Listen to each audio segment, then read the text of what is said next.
औज़ुबिल्लाहिमिनश्शैतानिर्रजीम बिस्मिल्लाहिर्रहमानिर्रहीम। Dear students, हम first year biology का चैप्टर नंबर 3 पढ़ रहे हैं। आज हम इसका रिमेनिंग पार्ट पढ़ेंगे, factors which are affecting the activity of enzymes. ये जो एंजाइम्स हैं उनकी कारकर्दगी के ऊपर कई चीज़ें अफेक्ट होती हैं। टेम्परेचर है, पीएच है, वाटर है, अल्ट्रावायलेट रेडिएशन है, इनहिबिटर्स है, एक्टिवेटर्स है। तो हम पढ़ेंगे कि कौन सी चीज़ें हैं जो एंजाइम्स की एक्टिविटी के लिए फेवरेबल हैं और कौन सी चीज़ें हैं कि अगर वो अपसेट हो जाए तो एंजाइम्स जो हैं वो उनकी एक्टिविटी ख़राब हो जाती है। तो आइए हम पढ़ते हैं factors affecting the activity of enzyme. बिस्मिल्लाहिर्रहमानिर्रहीम, वेलकम बैक।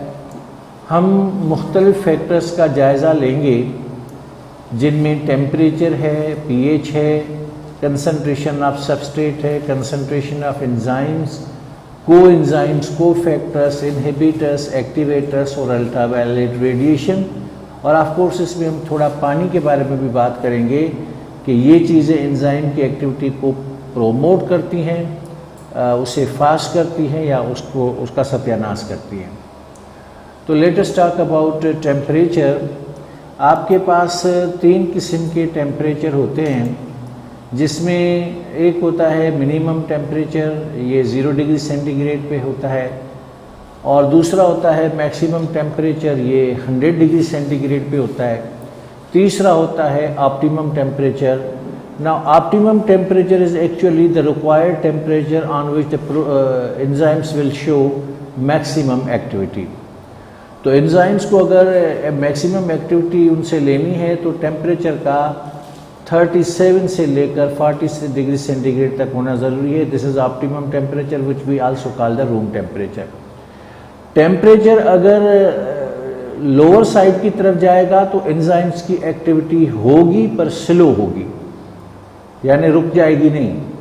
और टेम्परेचर अगर ऊपर की तरफ जाएगा तो एंजाइम्स इनएक्टिवेट हो जाती हैं, उनका जो एक्टिव साइट है वो डीनेचर होता है और एंजाइम्स में सबस्ट्रेट फिट नहीं हो सकता। तो आइडियल एंजाइमेटिक एक्टिविटी आपको 37 और 40 टेम्परेचर पे मिलती है, और टुवर्ड्स लोअर टेम्परेचर एक्टिविटी जो है होती रहती है, एंजाइम्स काम करती हैं लेकिन स्लो हो जाती हैं, और हायर टेम्परेचर पे एंजाइम डिसइंटीग्रेट हो जाती है। तो टेम्परेचर जो है इसका एंजाइम की एक्टिविटी पे अच्छा खासा असर होता है। The second thing which affects on the activity of the enzyme is the pH. Now हर एक सेल के अंदर जो एंजाइम होती है उसको मुख्तलिफ किस्म का pH रिक्वायर्ड होता है, और pH भी जो है वो एंजाइम की एक्टिविटी को सपोर्ट करता है। मिसाल के तौर पर पेप्सिन का pH 2 है, तो अगर 2 pH है तो पेप्सिन बेहतर तरीके से जो है वो अपनी एक्टिविटी करेगी, लेकिन जैसे ही हमने pH बढ़ा दिया तो देखें एंजाइमेटिक एक्टिविटी जो है वो अफेक्ट हो जाती है। तो हर एक सेल के अंदर काम करने वाली एंजाइम को मखसूस किस्म का pH चाहिए। अगर pH वो आइडियल मिलेगा तो एंजाइम जो है ना वो सही तरह से काम करेगी, यानी ऑप्टिमम pH पे सही तरह से काम करेगी। अदरवाइज अगर pH अगर डिस्टर्ब होगा तो एंजाइम इनएक्टिवेट हो जाती हैं और सही काम नहीं करती। मिसाल के तौर पर आप देखें कि इंसान के मैदे में प्रोटीन्स पार्शली डाइजेस्ट होती हैं, पॉलीपेप्टाइड से डाइपेप्टाइड में आती हैं, और इसके लिए स्टमक के अंदर जो रिक्वायर्ड pH होता है एंजाइम के लिए वो होना चाहिए। अगर वो pH सही तरह से नहीं होगा तो इंडाइजेशन होगी, एंजाइम डाइजेशन के काम में प्रॉपर्ली हिस्सा नहीं ले सकेगी। एक और चीज़ होती है कि एंजाइम और सबस्ट्रेट की कंसंट्रेशन में तवाज़ुन होना चाहिए। आपको इस वक्त स्क्रीन पे 10 एंजाइम के मालिक्यूल्स नज़र आ रहे हैं, और हर मालिक्यूल के अंदर जो है वो आपको 2 एक्टिव साइट नज़र आ रहे हैं। तो अगर ये 10 मालिक्यूल हैं जो कि हैं और हर एक के पास 2 एक्टिव साइट हैं, तो एक्टिव साइट्स 10 के अंदर 20 हो गए।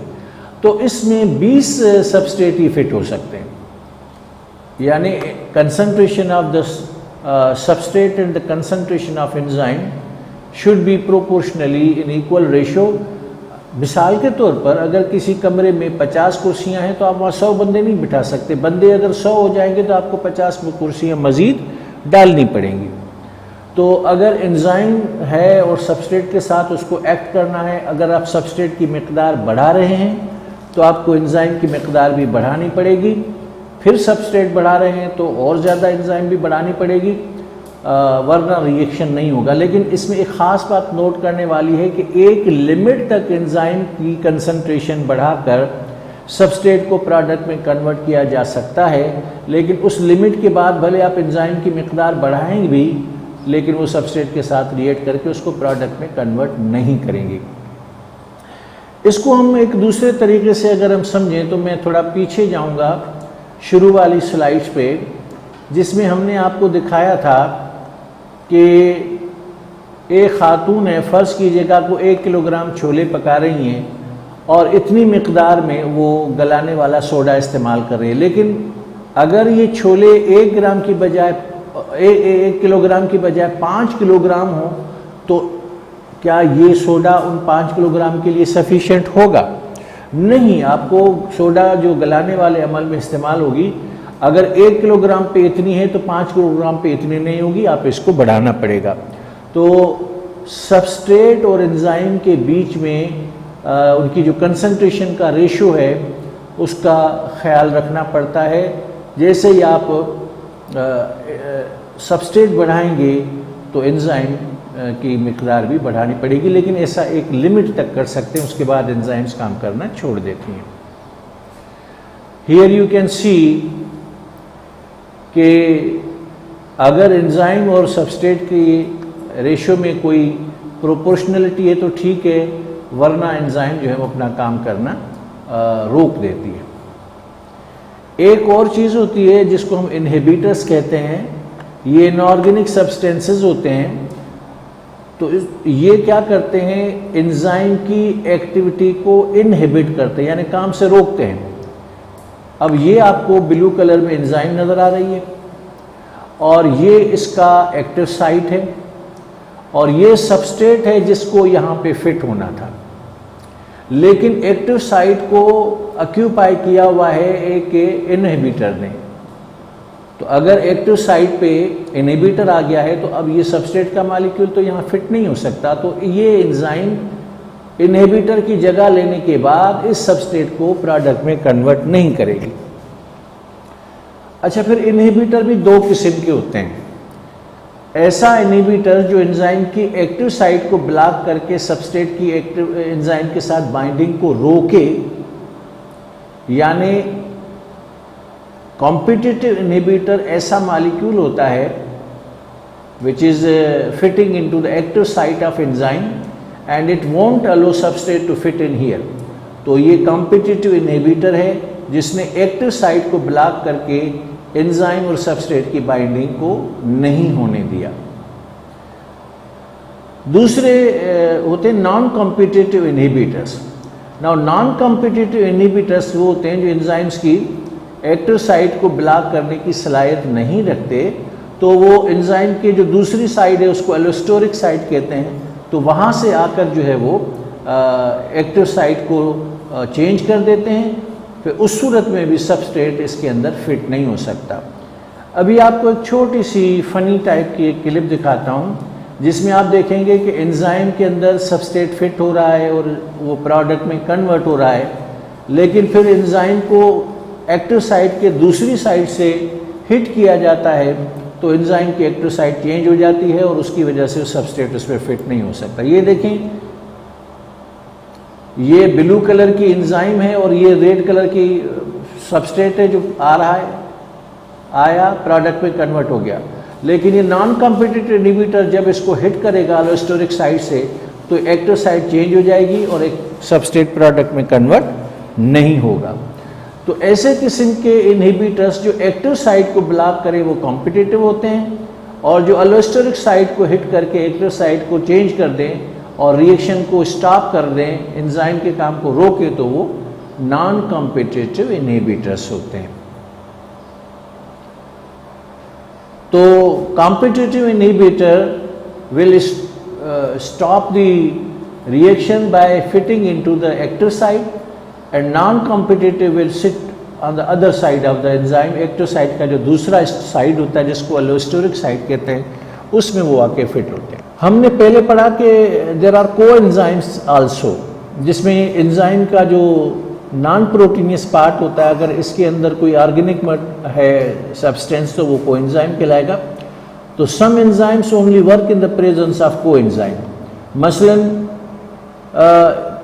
एक हिस्सा प्रोटीनियस है और दूसरा हिस्सा नॉन प्रोटीनियस है। जो नॉन प्रोटीनियस हिस्सा है अगर वो ऑर्गेनिक नेचर का है तो वो एंजाइम कोएंजाइम कहलाएगी, और कोएंजाइम जो है उसमें proteinaceous part non proteinaceous part पे डिपेंड करता है। इसको हम इस तरह से समझ सकते हैं कि ये एंजाइम का प्रोटीनियस पार्ट है और ये इसका नॉन प्रोटीनियस पार्ट है जो कि ऑर्गेनिक है। तो ऑर्गेनिक की वजह से ये जो एंजाइम है वो कोएंजाइम कहलाएगी, और कोएंजाइम में जो प्रोटीनियस पार्ट है ये इस कोएंजाइम के नॉन प्रोटीनियस पार्ट पे डिपेंड करता है इसकी एक्टिविटी। अब एग्जांपल्स पढ़ेंगे।